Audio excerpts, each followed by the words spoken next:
Hello दोस्तों, कैसे हैं आप सब। दोस्तों, लास्ट क्लास में हमने ऑपरेशन मैनेजमेंट में स्टडी नोट नंबर 2 ऑपरेशन से प्लानिंग स्टार्ट किया था। और ऑपरेशन प्लानिंग में हमने पार्ट 1 डिमांड फॉरकास्टिंग स्टार्ट किया था। डिमांड फॉरकास्टिंग में हमने देखा कि एक ऑर्गेनाइजेशन फ्यूचर के लिए अपने प्रोडक्ट की सेल्स दैट इज डिमांड को फॉरकास्ट दैट इज एस्टिमेट करने की कोशिश करती है। और उस एस्टिमेशन की हमने टोटलिटी में 7 मेथड्स के नाम देखे थे। और उन 7 में से हमने 5 मेथड लास्ट क्लास में डिस्कस कर लिए थे। 2 मेथड हमारे यहाँ पे रहते हैं, जिसमें से एक मूविंग एवरेज थ्योरेटिकल देखने को मिलेगा और ट्रेंड प्रोजेक्शन मेथड जो बचा हुआ है वो आपको प्रैक्टिकल भी देखने को मिलेगा। तो नेक्स्ट जो हमारा मेथड है 6th method that is trend projection method. देखो, ट्रेंड प्रोजेक्शन मेथड नाम से ही क्लियर है। ट्रेंड प्रोजेक्शन, एक ऑर्गेनाइजेशन क्या करती है, पास्ट का ट्रेंड देखती है कि पास्ट में हमारे प्रोडक्ट की मार्केट में क्या डिमांड रही, इंक्रीजिंग ऑर्डर था, डिक्रीजिंग ऑर्डर था। उस ट्रेंड को ध्यान में रखते हुए फ्यूचर के लिए अपनी सेल्स को प्रोजेक्शन करती है, एस्टिमेट करती है। इसी वजह से इस मेथड का नाम ट्रेंड प्रोजेक्शन मेथड रखा गया। Under this method a trend of companies or industries sales is fixed। Company के प्रोडक्ट की मार्केट में ट्रेंड देखा जाता है।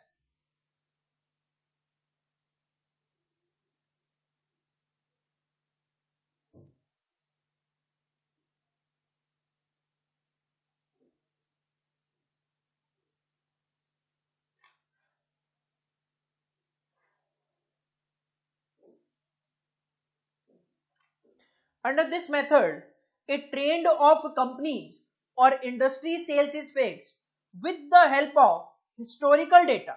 historical data मतलब पास्ट डेटा के बेसिस पे हम ट्रेंड देखते हैं। Relating to sales which are collected, observed और recorded at successive intervals of time. Like आप ईयरली बेसिस पे देख सकते हो कि से एग्जांपल 2011 में इतनी सेल थी, 2012 में इतनी सेल्स थी, 2013 में इतनी सेल्स थी, तो 14 में कितनी होगी, 15 में कितनी होगी, 2017 में ये सेल्स थी, 2018 में ये सेल्स थी, 2019 में ये सेल्स थी, तो 2020, 21, 22 में कितनी सेल्स होगी। Such data is generally refer to as time series. ये जो हिस्टोरिकल डेटा होता है जिसके बेसिस पे हम फ्यूचर की सेल्स को एस्टिमेट करने जा रहे हैं, इस डेटा को टाइम सीरीज बोला जाता है। The changes in value of sales is found out. हम देखते हैं कि 2017 से 18 में क्या चेंज आया, 18 से 19 में क्या चेंज आया, वो हम चेंज फाइंड आउट करते हैं। The study may show that the sales sometimes are increasing. आप देखोगे कभी सेल्स बढ़ रही है एंड सम टाइम डिक्रीजिंग, तो कभी सेल कम हो रही है। But a general trend in the long run will be either upward और डाउनवर्ड। लेकिन लॉन्ग रन में अगर हम हिस्ट्री देखें तो उस सिचुएशन में आपको कहीं ना कहीं एक ट्रेंड दिखाई देगा, जो कि या तो ऊपर की तरफ सेल जाती हुई दिखाई देगी या फिर सेल नीचे की तरफ जाती हुई दिखाई देगी। It can not be both ways. Long run में वो ऐसा नहीं होगा, कभी इंक्रीजिंग कभी डिक्रीजिंग। जैसे अगर मैं मान लो 10 साल का डेटा पिक करके चलूं, तो 10 साल में अगर 7 टाइम्स मैं देखूं कि हाँ सेल बढ़ रही है और 3 बार मैं देखूं कि कम हो रही है, तो कहीं ना कहीं लॉन्ग रन में तो वो इंक्रीजिंग ऑर्डर ही माना जाएगा। This trend is called secular trend. जब आप वहां से एक ट्रेंड फाइंड आउट कर लेते हो कि सेल का ट्रेंड अपवर्ड है या फिर डाउनवर्ड है, तो उस ट्रेंड को सेक्युलर ट्रेंड बोला जाता है, one sided trend. The sales forecast with the help of this method are made on the assumption that the same trend will continue in the future। of course हम ये assume करते हुए चलते हैं past में जो हमारी सेल का ट्रेंड था वो फ्यूचर में भी कंटिन्यू रहेगा। तो ट्रेंड प्रोजेक्शन मेथड में हम पास्ट ट्रेंड के बेसिस पे फ्यूचर की सेल को एस्टिमेट करने की कोशिश करते हैं। अब हमें इसके लिए पास्ट के ट्रेंड को एनालाइज करना पड़ता है। इसको हम बोलते हैं कैलकुलेशन ऑफ ट्रेंड, ट्रेंड की कैलकुलेशन करना। जब हम पास्ट डेटा के बेसिस पे एक ट्रेंड फाइंड आउट करने की कोशिश करते हैं तो उस ट्रेंड को हम बोलते हैं यहाँ पे कैलकुलेशन ऑफ ट्रेंड। इसके लिए हमें कुछ डेटा चाहिए और वो डेटा क्या क्या हमें रिक्वायर्ड होगा। सबसे पहले find time deviations. Time deviations को यहाँ पे सिंबल एक्स से इंडिकेट किया जाएगा। ऑफ ईच पीरियड, हमें हर एक पीरियड का टाइम डेविएशन देखना है। किससे? फ्रॉम ए सर्टन पीरियड, हमें एक सर्टन पीरियड फिक्स करना है। मान लो से एग्जांपल मैं डेटा पिक करके चल रहा हूं 5 इयर्स का, 2011, 2012, 2013, 2014 और 2015, 5 साल है। मुझे इन पांचों में से एक ईयर को सर्टेन पीरियड मानना पड़ेगा। मान लो से एग्जांपल में कहता हूं मिड ईयर मैंने कंसीडर किया 2013, तो मैं क्या देखूंगा, बाकी जो ईयर है 2011, 2012, 2014 और 2015, उनका 2013 जो मैंने एक सर्टेन पीरियड एज्यूम किया उससे क्या डेविएशन है। लाइक मैं 2011 माइनस 2013 करूंगा, 2 साल का डेविएशन है। 2012 माइनस 2013 करूंगा, -1 का डेविएशन। 2014 में से 2013 माइनस करूंगा, +1 का डेविएशन। 2015 में से 2013 माइनस करूंगा, +2 का डेविएशन। तो इस तरीके से हमें टाइम डेविएशन फाइंड आउट करने हैं, जिसको हम सिंबल एक्स से इंडिकेट करेंगे। And then find the sum of time deviation, और ये जो टाइम डेविएशन आप कैलकुलेट करोगे इसका हमें सम अप करना है। तो हमने टाइम डेविएशन को एक्स से इंडिकेट किया, तो सम इंडिकेट किया जाता है सिग्मा से, तो हम सम को इंडिकेट करेंगे सिग्मा एक्स से। सर कैसे, वो हम अभी डेटा के थ्रू एनालाइज करेंगे। तो पहले एक्स टाइम डेविएशन, उसका addition sigma x. Second point, square the time deviation. Time deviation था एक्स, तो उसका स्क्वायर करना है, x square of each period, हर एक पीरियड का एक्स स्क्वायर कर लो। And then find the sum of squares of each period, और ये जो एक्स स्क्वायर आपने कैलकुलेट किया है हर एक पीरियड का, उसका भी सम अप कर लो, तो आपको मिल जाएगा सिग्मा एक्स स्क्वायर। एक्स चाहिए, सिग्मा एक्स चाहिए, एक्स का स्क्वायर सिग्मा एक्स का square. Then multiply time deviation, मतलब एक्स को मल्टीप्लाई करो with the sales of each period individually. Sales को यहां पे इंडिकेट किया जाता है वाई से, तो इसका मतलब आपको टाइम डेविएशन को सेल्स से मल्टीप्लाई करना है। तो जब आप एक्स को वाई से मल्टीप्लाई करोगे तो आपको एक्स वाई मिलेगा इंडिविजुअली हर साल का, और उसके बाद आपने क्या कर देना है, इसको ऐड कर देना है, उसका भी सम अप कर देना है। Add the product of the column to find out X Y, जो भी आपने कैलकुलेट किए होंगे उसका एडिशन करोगे तो आपको सिग्मा एक्स वाई मिल जाएगा। और उसके बाद हम एक ट्रेंड अप्लाई करने की कोशिश करते हैं to find the trend, that is Y sales. मान लो आपके पास 2011 से 15 तक का डेटा है और आप 2016, 17, 18 के लिए सेल्स कैलकुलेट करना चाह रहे हो, तो उसके लिए हम एक इक्वेशन अप्लाई करते हैं, that is y will be equal to a plus B x. y is equal to a plus B X. The value of ये जो x है ये तो टाइम डेविएशन है ही, y सेल्स आप कैलकुलेट करना चाह रहे हो, तो इसका मतलब मुझे a और b की जरूरत है। तो the value of a and b may be determined, हमें a और b की वैल्यू फाइंड आउट करनी पड़ेगी। सर कैसे? दो तरीके हैं, दो मेथड्स हैं a और b की वैल्यू को कैलकुलेट करने के। may be determined by either of the following two ways. एक मेथड है डायरेक्ट मेथड और एक है इनडायरेक्ट मेथड। सर ये ए और बी क्या इंडिकेट करते हैं? जो ए है वो इंडिकेट करता है एवरेज को और बी इंडिकेट करता है रेट ऑफ ग्रोथ।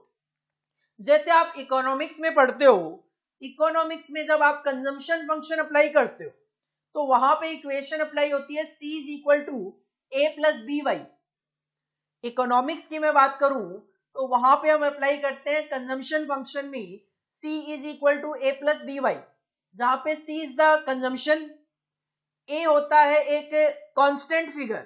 तो यहां पे भी A जो है वो एक कांस्टेंट डिमांड है कि इतनी तो मार्केट में डिमांड होगी ही होगी, प्लस B वहां पे होता था MPC, marginal propensity to consume, कि आपकी इनकम कितनी होगी तो उस इनकम का कितना प्रोपोर्शन आप कंज्यूम करते हो। बिल्कुल वैसे ही यहाँ पे टाइम डेविएशन क्या होगा, उस टाइम के बेसिस पे कितनी मेरी यहाँ पे सेल जनरेट होगी, that is indicated by B. Rate of growth किस पे डिपेंड करेगी? टाइम पे। टाइम के साथ साथ आपका रेट ऑफ ग्रोथ अप्लाई होता जाएगा।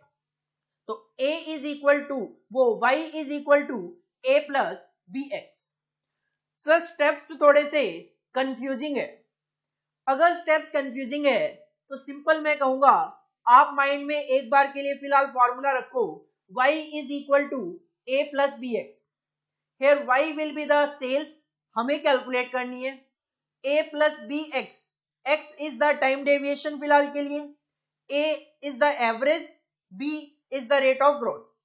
याद कर लिया sir, Y is equal to A plus B X. अब ये जो A और B कैलकुलेट करने हैं, इनको कैलकुलेट करने के दो मेथड हैं, डायरेक्ट और इनडायरेक्ट। और ये जो आपने अभी 3 पॉइंट देखे थे, फर्स्ट, सेकंड और थर्ड, इसको अप्लाई करना बड़ा इजी है। हम इस कैलकुलेशन ऑफ ट्रेंड को एक स्टेटमेंट की फॉर्म में रख सकते हैं। सर वो स्टेटमेंट दिखा दो। स्टेटमेंट है बेटा,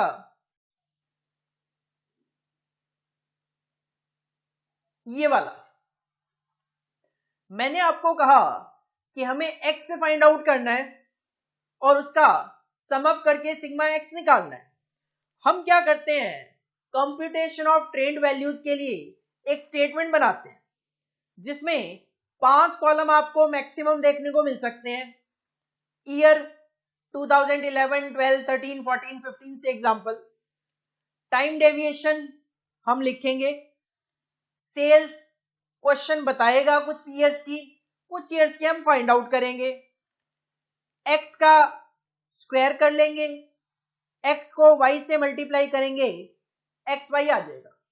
अब देखो जरा जो स्टेप्स मैंने आपको बताए वो, सर x इसमें आ जाएगा, इसका एडिशन करेंगे सिग्मा x, y क्वेश्चन में गिवन होगा, x का स्क्वायर करके लिखेंगे, उसका एडिशन करेंगे सिग्मा x स्क्वायर आ जाएगा। x को y से मल्टीप्लाई करके लिखेंगे और उसका एडिशन करेंगे सिग्मा xy आ जाएगा। तो हमें वहां पे जो मैंने आपको स्टेप बताए, या तो वो स्टेप याद कर लो या फिर ये स्टेटमेंट ऑफ ट्रेंड वैल्यू याद कर लो। Years, time deviation indicated by x, sales indicated by y, x square xy। Automatically आपको sigma x, sigma x square, sigma y, sigma xy ये सारे फाइंड आउट हो जाएंगे। और फाइनली हमें अप्लाई करना है y is equal to a plus B X. x हम फाइंड आउट कर लेंगे यहां से, y हमें कैलकुलेट करना है, a प्लस b जो है that is values of a and b। ये डिपेंड करेगी सर हम कौन सा मेथड अप्लाई करने जा रहे हैं, डायरेक्ट मेथड या फिर इनडायरेक्ट मेथड। डायरेक्ट या इनडायरेक्ट मेथड करवाने से पहले अभी तक जो हमने डिस्कशन किया है मैं उसको क्रक्स में आपके सामने रख देता हूं। Trend projection method, on the basis of past trend हम फ्यूचर की सेल्स को एस्टिमेट करने की कोशिश करते हैं। इसके लिए इक्वेशन है y is equal to a plus B x. इसके लिए हमें कुछ कंपोनेंट की जरूरत होती है, जिसके लिए हम एक स्टेटमेंट ऑफ ट्रेंड वैल्यू बनाते हैं। Year, time deviation indicated by x, sales indicated by Y, X square and X Y. बस अभी तक आप अपने माइंड में ये रखो। सर ए और बी की वैल्यूज को कैलकुलेट करने की दो मेथड है। First one is direct method and second one is indirect method. किसी भी मेथड में मूव ऑन करने से पहले मैं ये चाहूंगा आप अभी तक जो हमने डिस्कशन किया है उसको अपनी कॉपी में नोट करें। हेडिंग पुट करो ट्रेंड प्रोजेक्शन मेथड। सबसे पहले ये फर्स्ट 3 पॉइंट्स आप कॉपी कर लो।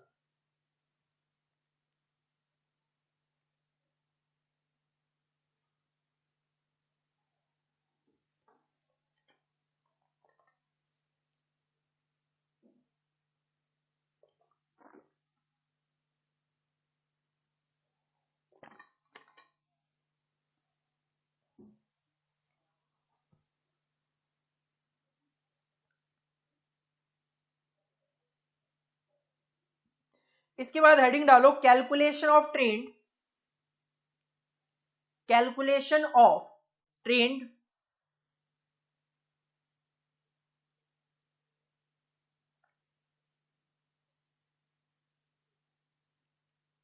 और ये सारा मैटर आप कॉपी कर लो।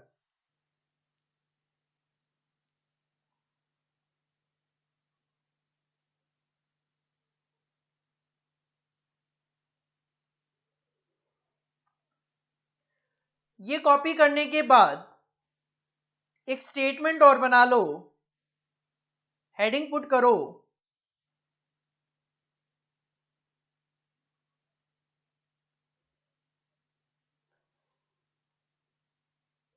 कंप्यूटेशन ऑफ ट्रेंड वैल्यूज, और ये एज ए फॉर्मेट आप कॉपी कर लो इसको, ताकि आपको ये भी ध्यान रहेगा कि जो हमने स्टेप्स लिखे हैं उनको इजीली तरीके से हमें स्टेटमेंट की फॉर्म में एग्जाम में प्रेजेंट करके आना है।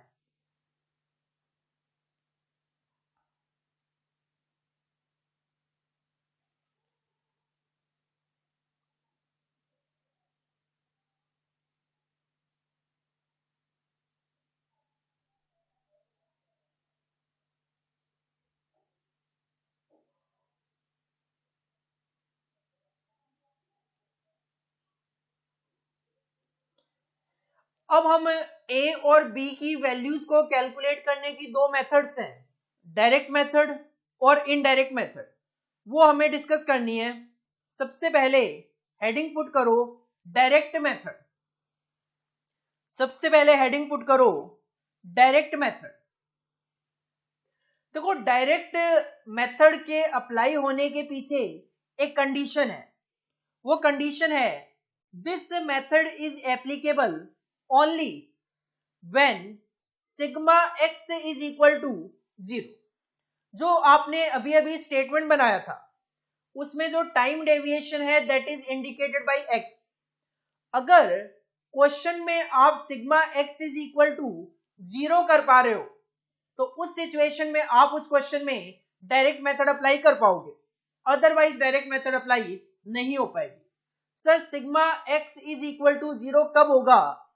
To make sigma x is equal to 0 it is necessary that the time deviations should be calculated exactly from the midpoint of the series।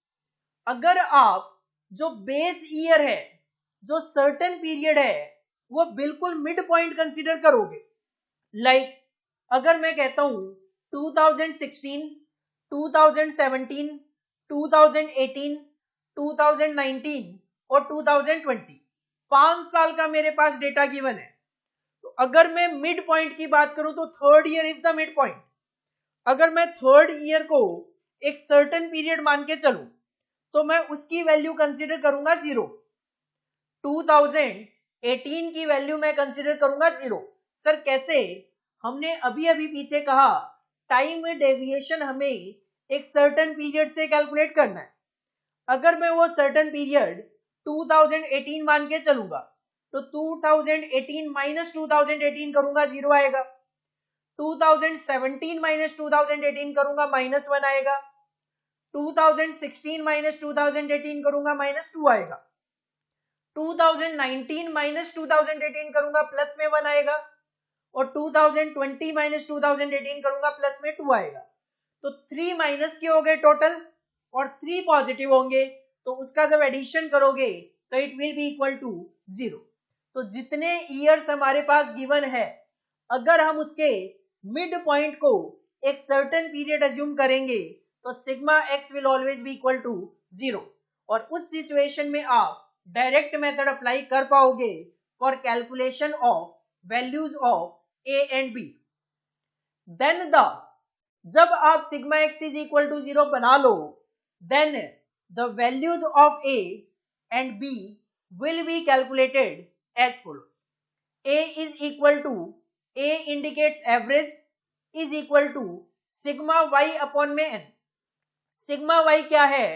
Total sales, y is the sales, उसका addition किया total sales, total sales को divide करोगे n, n is the number of periods,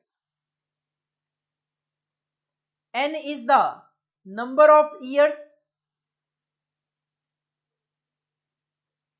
n is the number of years, तो आपको वहां पे average पता चल जाएगा।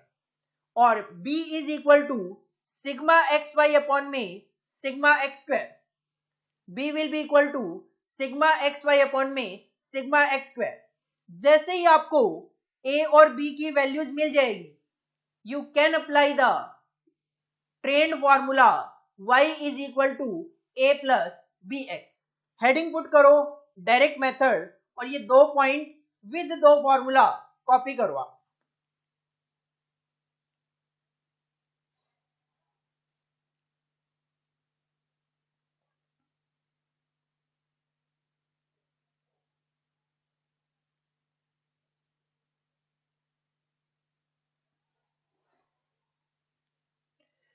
इसके बाद इनडायरेक्ट मेथड है, मूविंग एवरेज मेथड है, criteria of a good forecasting method है, और उसके बाद कुछ क्वेश्चंस हैं। लेकिन मैं पहले आपको डायरेक्ट मेथड पे कुछ क्वेश्चन करवाना चाहूंगा। क्वेश्चन नंबर 1 देखो, जिसको हम डायरेक्ट मेथड से सॉल्व करने की कोशिश करेंगे। Question number 1, from the following time series data of sale project the sales for the next 3 years। क्वेश्चन कहता है हमने आपको एक टाइम सीरीज का डेटा दिया है और उसके बेसिस पे आप सेल प्रोजेक्ट करो अगले 3 सालों के लिए। इसका मतलब आपको 2001 से 2007 तक का डेटा गिवन है, आपको 2008, 2009 और 2010 की सेल्स को एस्टिमेट करना है। क्वेश्चन ने हमें 2001 से लेकर 2007 तक का डेटा दे दिया और सेल जो गिवन है वो है इन 1000। 2001 में 80,000 यूनिट की सेल देखी गई, 2002 में 90,000 यूनिट की सेल देखी गई, 2003 में 92,000 की सेल देखी गई। मतलब पहले तो इंक्रीज है, उसके बाद एक बार डिक्रीज हुआ, 2004 में ये 83 हो गया, लेकिन फिर बाद में फिर से इंक्रीज हुआ, 2004 से 2005 में इंक्रीज, 2005 से 2006 में इंक्रीज। आप देखोगे ट्रेंड है, पहले इंक्रीज, फिर इंक्रीज, फिर ये डिक्रीज है, फिर ये इंक्रीज, फिर ये इंक्रीज, फिर ये डिक्रीज है। मतलब 2 साल इंक्रीज होता है, फिर 1 साल डिक्रीज, फिर 2 साल इंक्रीज होता है, फिर 1 साल डिक्रीज। ये कहीं ना कहीं ट्रेंड दिखाई दे रहा है हमारा। तो इस ट्रेंड के बेसिस पे हमें 2008, 9 और 10 की सेल्स को एस्टिमेट करके देना है। हम इसके लिए डायरेक्ट मेथड अप्लाई करने की कोशिश करेंगे। डायरेक्ट मेथड एप्लीकेशन हो चाहे इनडायरेक्ट मेथड हो, y is equal to a plus B X. लेकिन y is equal to a plus B X apply करने के लिए हमें ट्रेंड वैल्यूज की जरूरत होती है। तो हम हमेशा बनाते हैं computation of trend values. Heading put करो answer number 1, computation of trend values. 5 column होंगे। पहला कॉलम होगा years, second column will be time deviation indicated by x, third column will be of sales indicated by y, fourth column x square and fifth column x Y.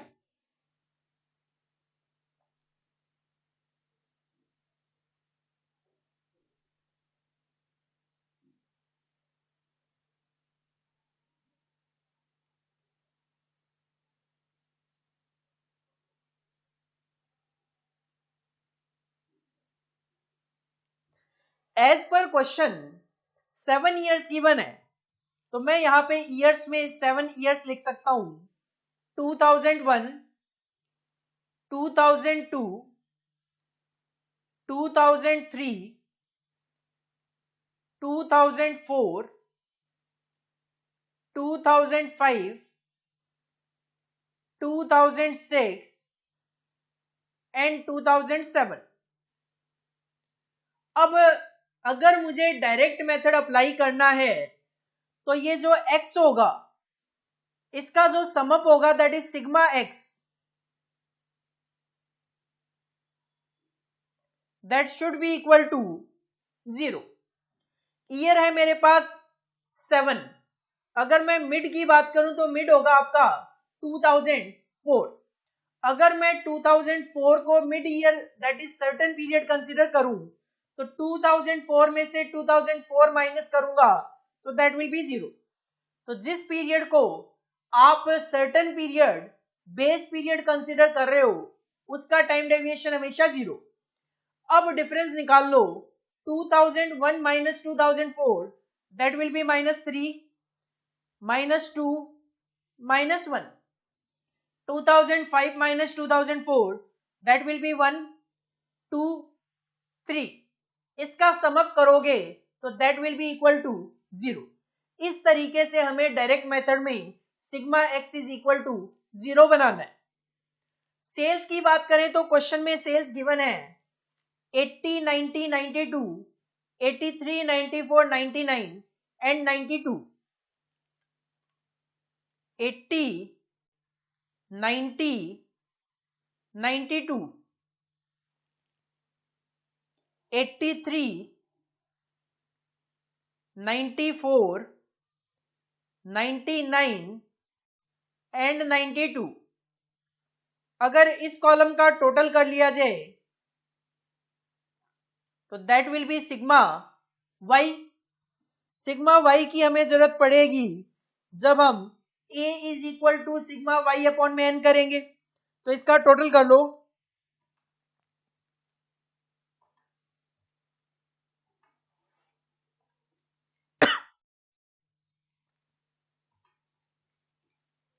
इसका total आ जाएगा आपका 630।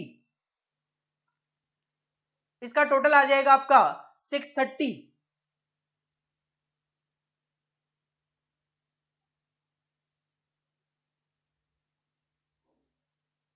इसके बाद x square, x है आपका -3, square will be 9, 2 का square 4, 1, 0, 1, 4 and 9। इसका sum up कर लिया जाए तो that will be sigma x square, that will B 28। और लास्ट कॉलम में हमें चाहिए x Y.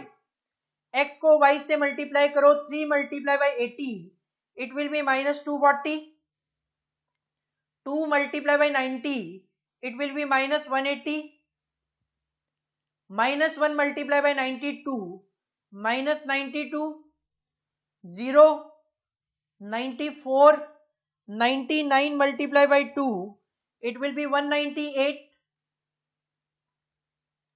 92 multiply by 3 that will be 276। इस कॉलम का टोटल किया जाए तो that will be sigma x Y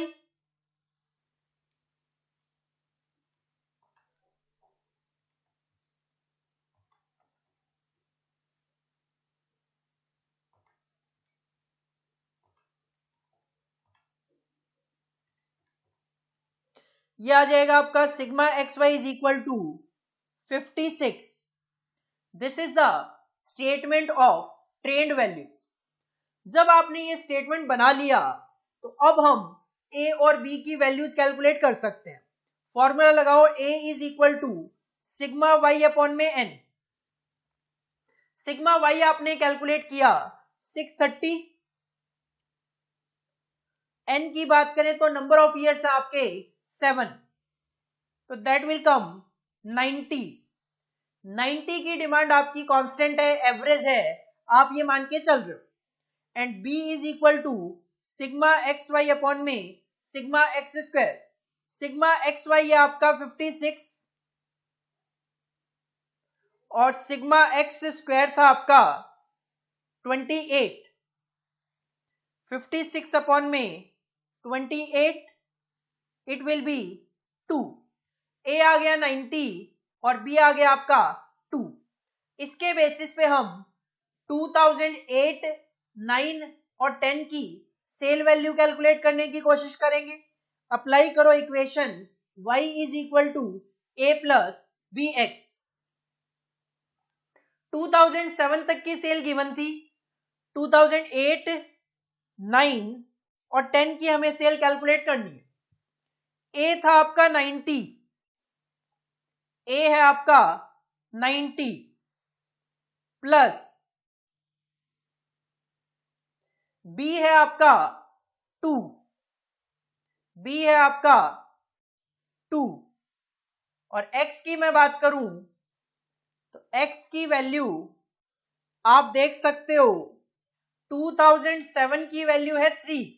तो अगर मैं इसको आगे बढ़ाता 2008, 2009 और 2010, तो 2008 माइनस 2004 करता तो दैट विल बी 4, 5, 6, तो दैट विल बी 4, 5 एंड 6. तो 2008 है 4, 9 है 5 और 10 है 6. तो these will be your values of 2008, 9 and 6. 2008 की सेल वैल्यू आ रही है 98, 2009 की आ रही है 100 और 2010 की आ रही है 102. This is the estimated sales for the year 2008, 9, 10 on the basis of direct method and trend projection method. Heading put करो आंसर नंबर 1. पहले आप अगर क्वेश्चन कॉपी करना चाहो तो क्वेश्चन भी कॉपी कर सकते हो. क्वेश्चन कॉपी कर लीजिए.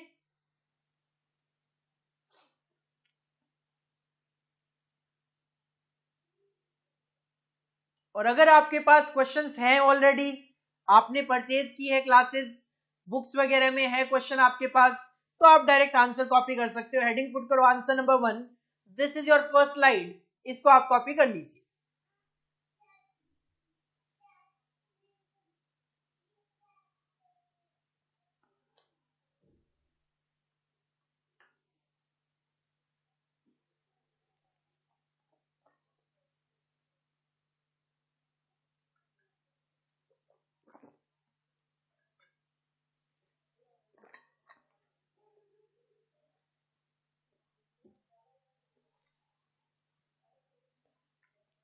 नेक्स्ट स्लाइड आप कॉपी कीजिए calculation of A and B.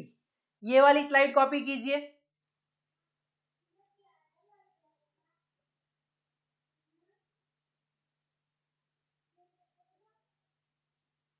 इसके बाद आप कॉपी कीजिए y is equal to A plus B X की स्लाइड्स.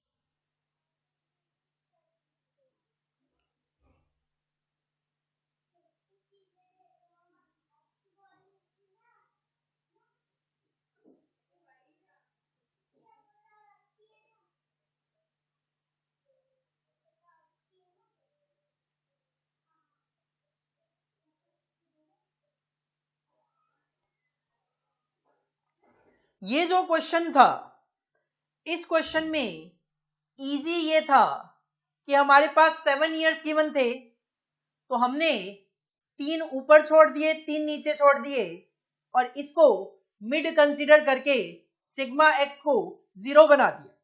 लेकिन अगर किसी क्वेश्चन में ईयर केवल गिवन है 6 और मैं उसमें भी डायरेक्ट मेथड अप्लाई करना चाहूं तो सर किस तरीके से करूं?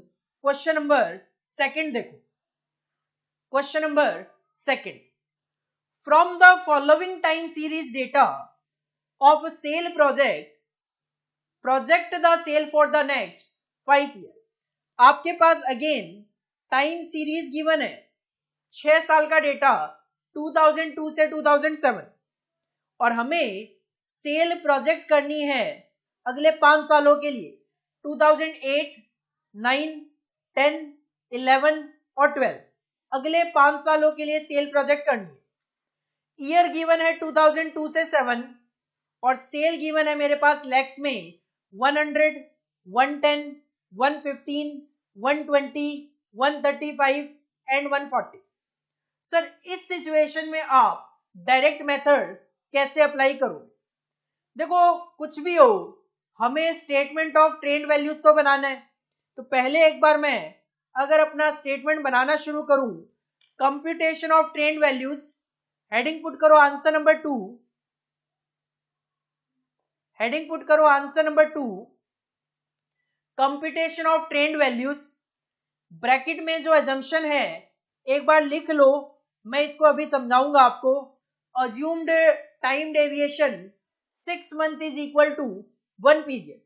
मैं यहां पे एक पीरियड 1 साल को नहीं, मैं यहां पे एक पीरियड 6 महीने का अज्यूम करके चलूंगा। 5 कॉलम में आप कैलकुलेशन करोगे, year, time deviation indicated by x, sales indicated by y, then x square and finally x y. मे भी कुछ स्टूडेंट समझ गए होंगे कि सर ने 1 period is equal to 6 month assume किया है, तो कुछ स्टूडेंट शायद समझ गए होंगे sigma x is equal to 0 कैसे बनेगा, बट फिर भी समझाना है मुझे, अभी बाकी है।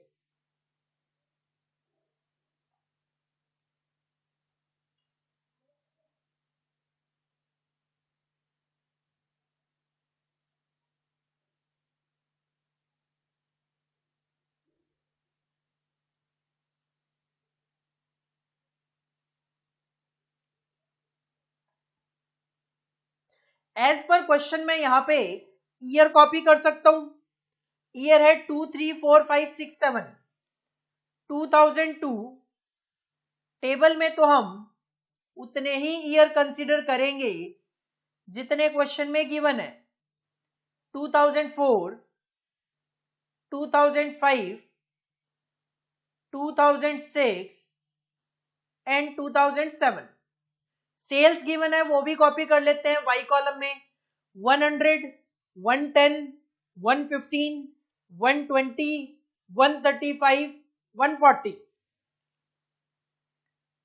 100, 110, 115, 120, 135 एंड 140।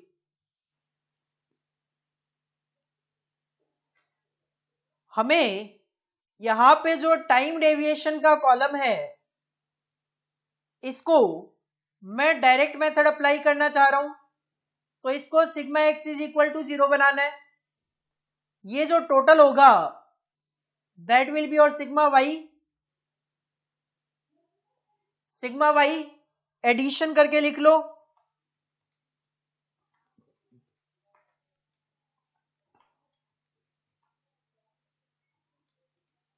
720।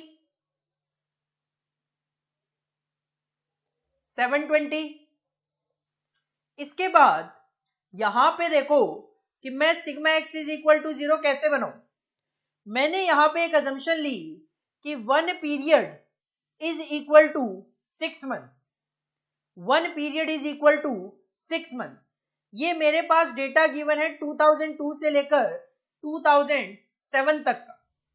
देखो अगर मेरे पास 2002 है, अगर मैं 6 महीनों की बात करूं तो 2002 में एक की बजाय 2 पीरियड होंगे, एक जनवरी से लेकर 30 जून और 1 जुलाई से लेकर 31 दिसंबर। बिल्कुल इसी तरीके से 2003 में भी 2 पीरियड होंगे, 2004 में भी 2 पीरियड होंगे, 2005 में 2 पीरियड, 2006 में 2 पीरियड, 2007 में 2 पीरियड। ये दो पीरियड कैसे हैं? मैं 6 महीने को एक पीरियड मान के चल रहा हूं, तो हर साल में 2 पीरियड।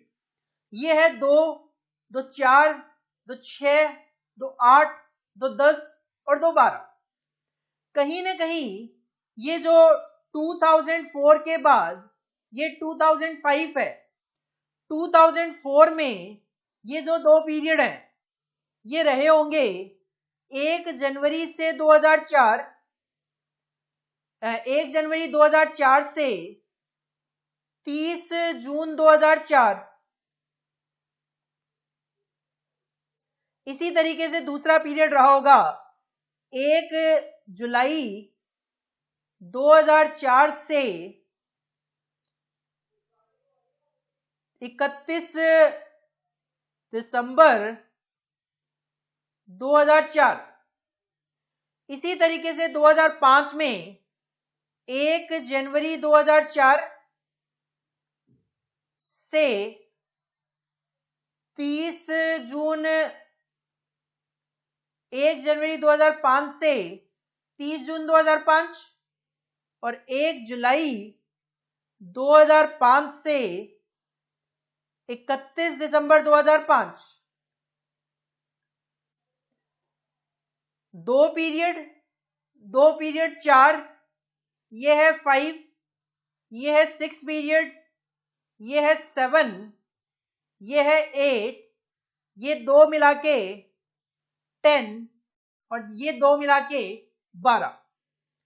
अगर मैं 2004 और 2005 के बीच में, मतलब 2 पीरियड ये छोड़ दिए, 2 पीरियड ये छोड़ दिए 4, 1 पीरियड इसका छोड़ दिया 5, इधर 2 2 4 छोड़े पहले, तो इधर भी ये 2 छोड़ दिए, इधर भी ये 2 छोड़ दिए 4।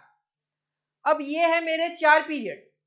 2004 के बाद और 2005 का आधा, 2004 के बाद और 2005 का आधा। तो अगर मैं यहां पे बात करूं, एक पीरियड मैंने इसका कंसीडर किया, ये हो गया 5, ये है 6, ये है 7, ये है 7 पीरियड। अब अगर मैं 7 पीरियड की मैं बात करूं, तो ये है आपका 2004 और 2005 के बीच का पीरियड, 2004 और 2005 के बीच का पीरियड। अगर मैं 2004 और 2005 के बीच के पीरियड की बात करूं और मैं इसको अगर मिड पॉइंट कंसीडर करके चलूं, 2004 और 2005 के बीच में अगर मैं इसको एक mid period that is certain period consider करके चलूं, तो दैट विल बी जीरो। और उसका अगर मैं डिफरेंस यहां पे देखूंगा, तो डिफरेंस होगा 2004 का यहां से ओनली वन। इसका अगर डिफरेंस देखूंगा तो 1 + 2 it will B 3, it will B 5, इधर माइनस में होता जाएगा और इधर देखूंगा तो 2005 आधा, पॉजिटिव में 1, ये 2 + 3 और ये +5।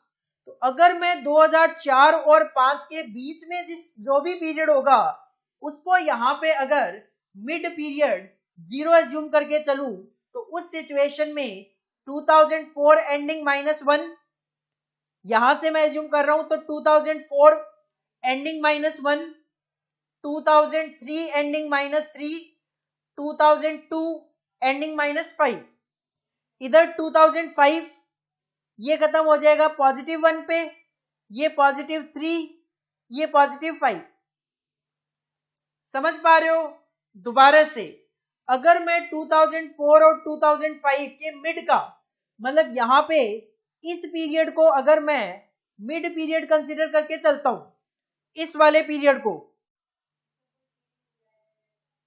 तो अगर मैं इसको 2004 के एंड से कंपेयर करूंगा तो दैट विल बी -1, क्योंकि मैं 6 महीने का एक पीरियड कंसीडर करके चल रहा हूं, तो यहां से कंपेयर करूंगा तो दैट विल बी 6 मंथ -1। मुझे इससे कोई मतलब नहीं है, मैं सीधा यहाँ पे 2003 का एंड देखूंगा। एंड क्या होगा?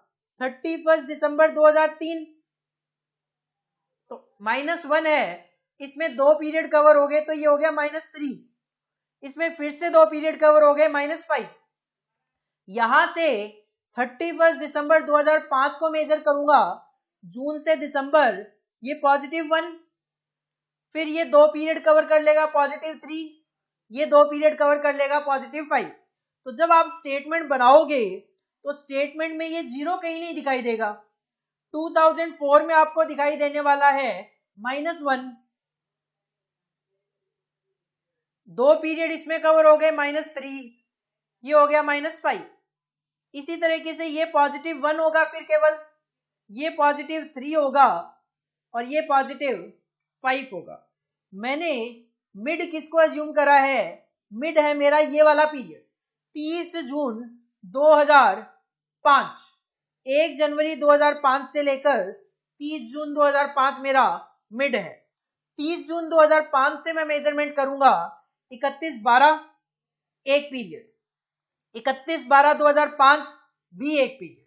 अब पूरा साल कंसीडर करूंगा तो पूरे साल में 2 बार 6 महीने आएंगे, तो 2 पीरियड आपके कवर होते रहे। इस तरीके से आप sigma x is equal to 0 बना सकते हो अगर आपके पास जो नंबर ऑफ ईयर्स गिवन है वो नंबर ऑफ ईयर्स इवन में हो, 2, 4, 6, 8। अगर वो ओड में चल रहे होंगे तो आपको कोई इश्यू आएगा ही नहीं। आगे कंटिन्यू करते हैं। x², -5 का स्क्वायर 25, -3 का 9, 1, 1, 9, 25। इसका टोटल करें तो that will be sigma x², that will B 70, sigma x² that will B 70, xy 100 multiply by -5, -500, -3 into 110, -330, -1 multiply by 115, -115, +1 multiply by 120, +120, 3 multiply by 135, positive में 405, 5 मल्टीप्लाई बाई 140, पॉजिटिव में 700। इसका समअप करें तो that will be sigma XY, sigma XY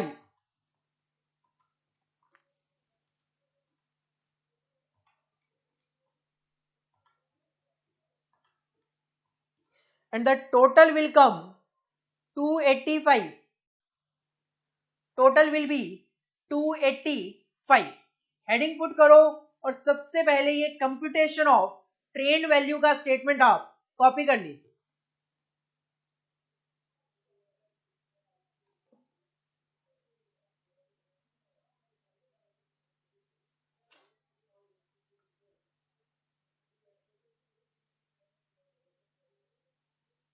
इसके बाद पहले हम calculate करेंगे ए और बी की values. A is equal to sigma Y upon में एन। सिग्मा वाई है आपका 720 और n that is number of years है आपके 6, तो इट विल बी 120। और b is equal to sigma x y upon में sigma x²। Sigma x y है आपका 285 डिवाइडेड बाई 70, 285 डिवाइडेड बाई 70, तो that will B 4 point something, that will B 4.07, 4.07। इसके basis पे हम अगले 5 सालों की सेल एस्टिमेट कर सकते हैं। आओ जरा इक्वेशन लिखो, y is equal to a plus B x. As पर क्वेश्चन हमारे पास 2007 तक का डेटा गिवन था, हमें 2008, 9, 10, 11 और 12 के लिए कैलकुलेशन करनी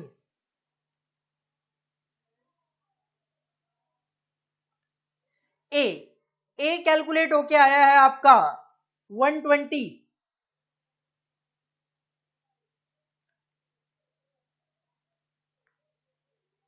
प्लस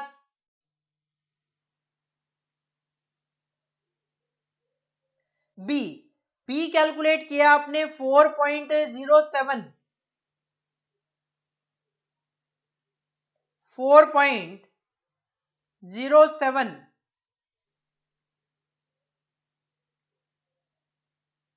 और x है आपका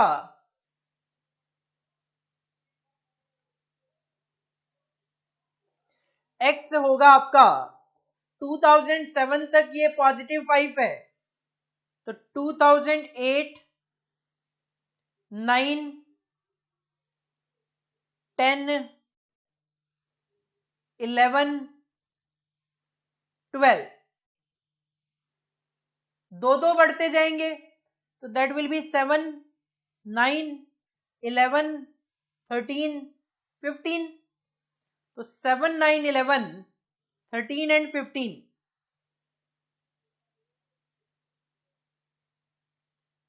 अकॉर्डिंगली हम यहां पे सेल्स कैलकुलेट कर पाएंगे। That will B 4.07 into 7 plus 120, it will B 148.49। Round of में 148 लिख सकता हूं। 4.07 multiply by 9 plus 120, that will be 156.63। Round of में 157 आप लिख सकते हो। 4.07 multiply by 11 plus 120, 164.77। Round of में आप 165 लिख सकते हो।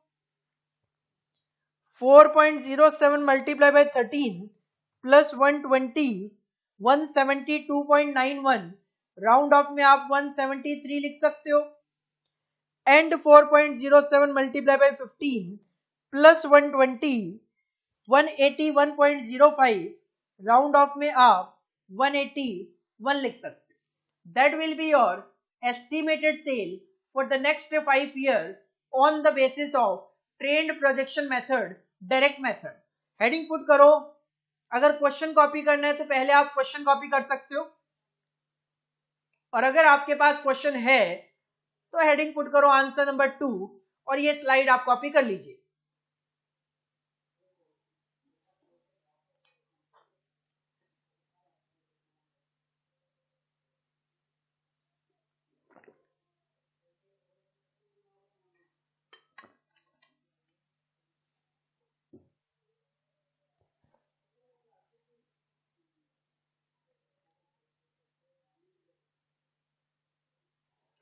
नेक्स्ट स्लाइड आप कॉपी कीजिए, ए और बी की कैलकुलेशन।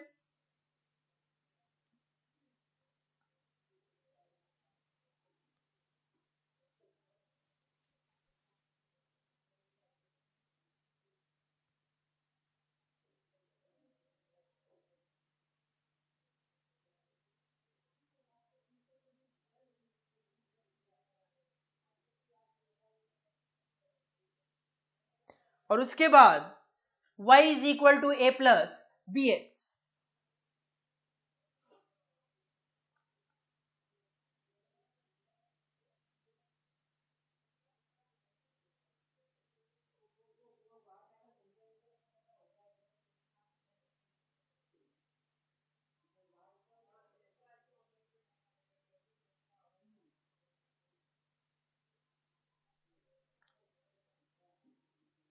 ये था आपका डायरेक्ट मेथड का एप्लीकेशन। इसके बाद नेक्स्ट मेथड है हमारा ए और बी की वैल्यूज को कैलकुलेट करने का, दैट इज इनडायरेक्ट मेथड। देखो इनडायरेक्ट मेथड में इक्वेशन थोड़ी सी अलग है। This method can be applied in both the cases, चाहे sigma x is equal to 0 बने ना बने, डजेंट मैटर, इनडायरेक्ट मेथड हर सिचुएशन में अप्लाई हो सकता है। तो अगर आपको लगता है कि जो क्वेश्चन नंबर सेकंड में हमने डायरेक्ट मेथड का एप्लीकेशन किया वो अगर आपके लिए कंफ्यूजिंग है तो आप उस क्वेश्चन को एग्जाम में इनडायरेक्ट मेथड से भी सॉल्व कर सकते हो। This method can be applied in both the cases where sigma x has any positive value, negative value, sigma x is equal to 0 हो ना हो, डजेंट मैटर, कोई फर्क नहीं पड़ता। हाँ, यहां पे ए और बी की वैल्यूज को कैलकुलेट करने के लिए हमें दो इक्वेशन बनाकर उसको सॉल्व करना है। The values of A and b are calculated by solving the following two equation. Sigma y is equal to n a plus b sigma x. Sigma y आपने स्टेटमेंट ऑफ ट्रेंड वैल्यू में calculate किया था। N है number of periods या quantity किसी भी चीज की। ए वही जो हमें ए की वैल्यू कैलकुलेट करनी है, बी की वैल्यू हमें कैलकुलेट करनी है। Sigma x statement of trend value में था। दूसरी इक्वेशन है sigma x Y is equal to a sigma x plus b sigma x square. Sigma x y statement of trend value से मिल जाएगा, ए की वैल्यू हमें कैलकुलेट करनी है, sigma x statement of trend value से मिल जाएगा, बी की वैल्यू कैलकुलेट करनी है, सिग्मा एक्स स्क्वायर आपको स्टेटमेंट ऑफ ट्रेंड वैल्यू से मिल जाएगा। तो सब कुछ वही होगा, केवल और केवल आंसर का तरीका अलग हो। हेडिंग पुट करो इनडायरेक्ट मेथड और ये दो लाइन कि इनडायरेक्ट मेथड किसी भी सिचुएशन में अप्लाई हो सकता है और दो इक्वेशन कॉपी कर लीजिए।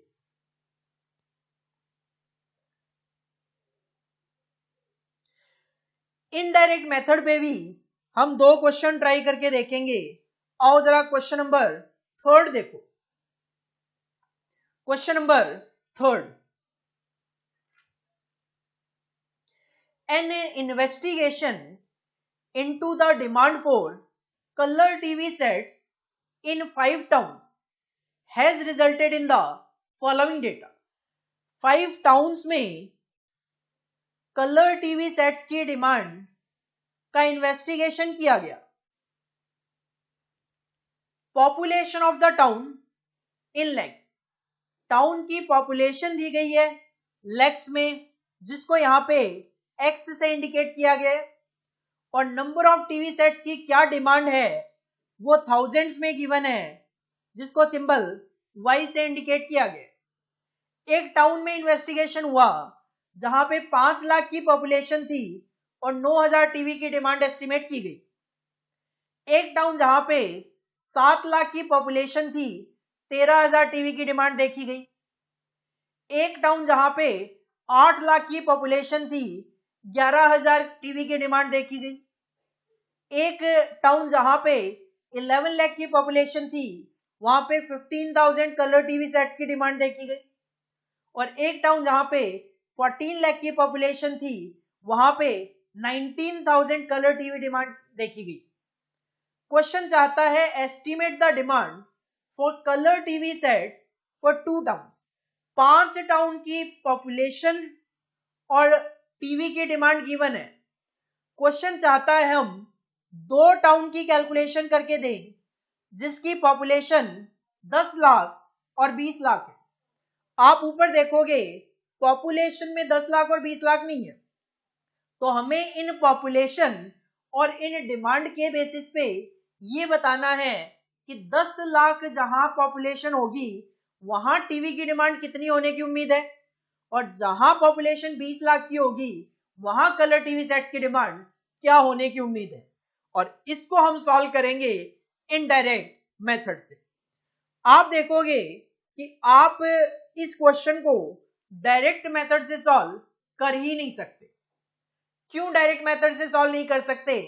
क्योंकि डायरेक्ट मेथड में नॉर्मली आपको एक टाइम डेविएशन दिखाई देता है, जबकि यहां पे आपको टाइम डेविएशन दिखाई नहीं देगा। तो कहीं ना कहीं आप देख सकते हो कि जो टाइम डेविएशन वाले क्वेश्चन है मैं उनको चाहूं तो डायरेक्ट मेथड से चाहूं तो इनडायरेक्ट मेथड से सॉल्व कर सकता हूं, लेकिन जो क्वेश्चन टाइम डेविएशन के नहीं है मैं उनको इनडायरेक्ट मेथड से ही सॉल्व करूंगा।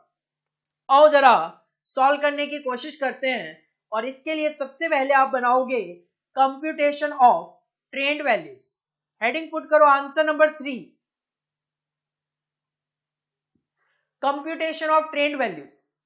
यहां पे ईयर्स नहीं है, जिसकी वजह से जो पहला कॉलम था आपका ईयर्स का वो नहीं आएगा।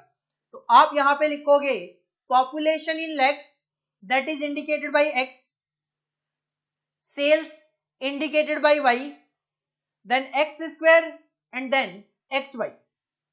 Population 5, 7, 8, 11, 14. 5, 7, 8, 11 and 14. Sales 9, 13, 11, 15, 19. 9, 13, 11, 15, 19. यहां पे आप x का टोटल कर सकते हो, that will not be equal to 0 sigma x.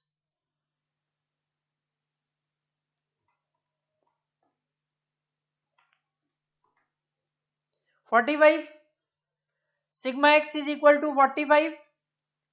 y का टोटल किया जाए तो that will be sigma y, sigma y will be equal to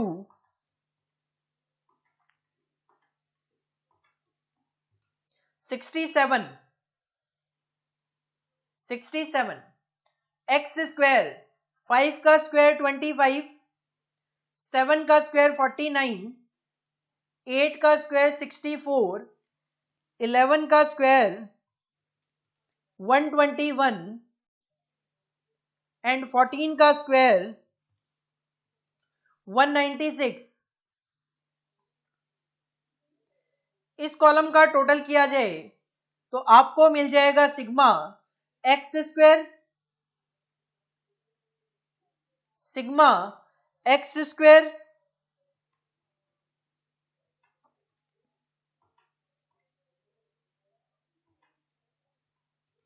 that will be 455। x को y से मल्टीप्लाई करेंगे, 5 multiply by 9 45, 13 multiply by 7 91, 11 multiply by 8 88, 15 multiply by 11 165,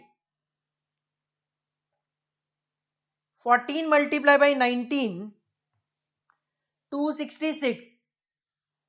इसका addition करें तो हमें मिल जाएगा sigma x y, sigma x y that will B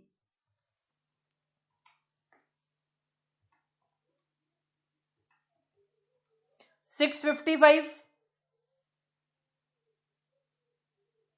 जब आपकी टेबल बन गई स्टेटमेंट ऑफ ट्रेंड वैल्यूज, तो हमें कैलकुलेट करनी है ए और बी की वैल्यूज। हम अप्लाई कर रहे हैं इनडायरेक्ट मेथड, तो हमें बनानी पड़ेगी दो इक्वेशन। आओ जरा इक्वेशन बनाते हैं। To find the values of A and b the following two equations are to be solved. पहली इक्वेशन है sigma y is equal to n a plus b sigma x, और दूसरी इक्वेशन है sigma x Y is equal to a sigma x plus b sigma x square. Sigma y देखो जरा, sigma y आपने calculate किया 67, तो 67 is equal to N है I think 5, 1 2 3 4 5, number of towns है 5, ए की वैल्यू आपको कैलकुलेट करनी है तो that will be 5a plus b sigma x, sigma x है आपका 45, तो it will be 45b। Sigma x y है 655, तो 655 is equal to a sigma x है 45, तो ये हो गया 45a plus b sigma x square था 455, तो दैट विल बी 455 बी। ये बन गई आपकी दो इक्वेशन। इस इक्वेशन को सॉल्व करके हमें ए और बी की वैल्यूज कैलकुलेट करनी है। अगर मैं फर्स्ट इक्वेशन को 9 से मल्टीप्लाई कर लूं, अगर मैं फर्स्ट इक्वेशन को 9 से मल्टीप्लाई कर लूं तो 67 इंटू 9 दैट विल बी 603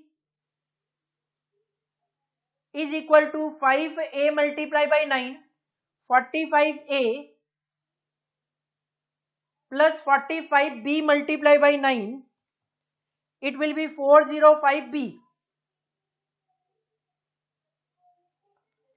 ये है 655 is equal to 45a plus 455b, sign change,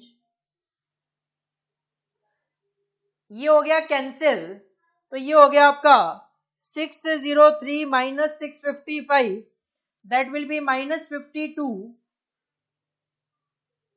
is equal to 50b minus 50b, minus minus हो गया कैंसिल, तो b will be equal to 52 divided by 50, 52 divided by 50, ये आ जाएगा आपका 1.04। b की वैल्यू आ गई 1.04।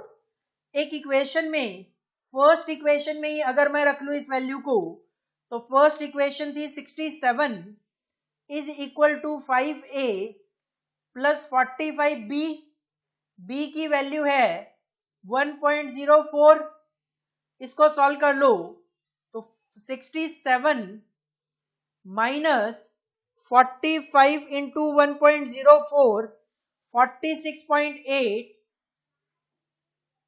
इज इक्वल टू 5a, तो a is equal to 67 minus 46.8, it will be 20.2 divided by 5, 20.2 divided by 5 is equal to 4.04।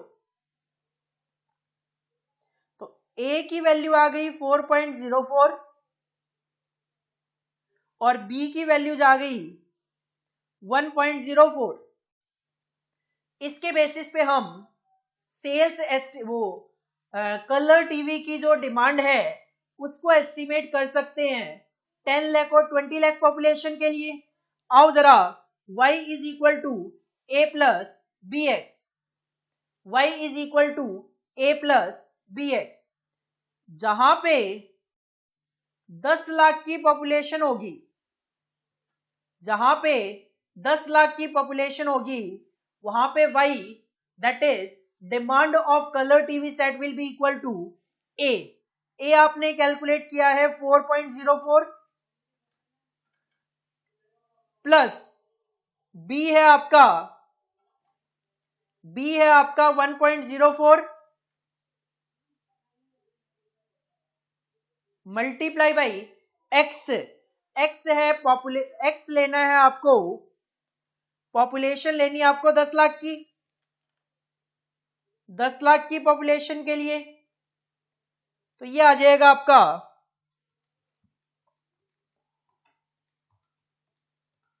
14.44।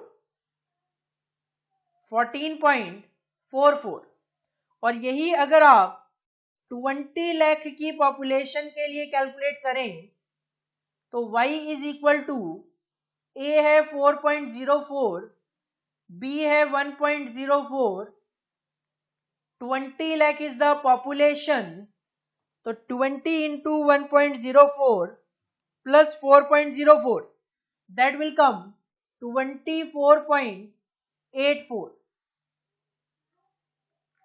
These will be the population।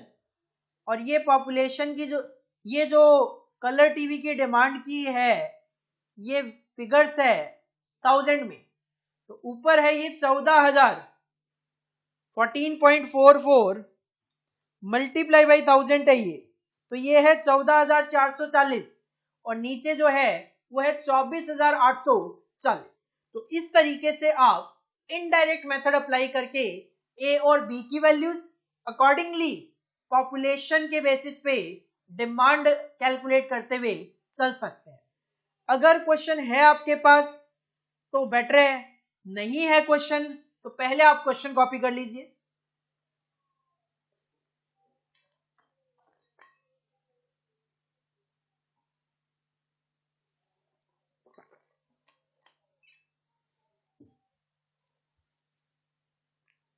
और question अगर है तो आप डायरेक्ट आंसर कॉपी कर लीजिए।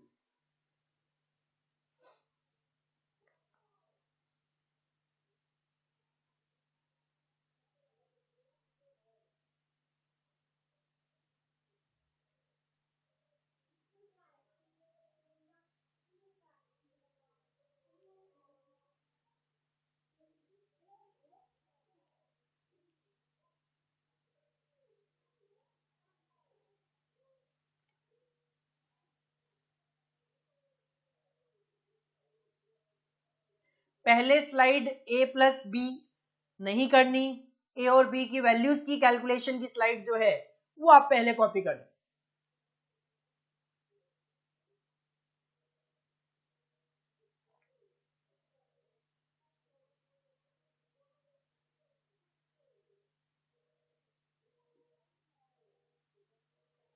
इसके बाद आप कॉपी कर लीजिए y is equal to A plus B x.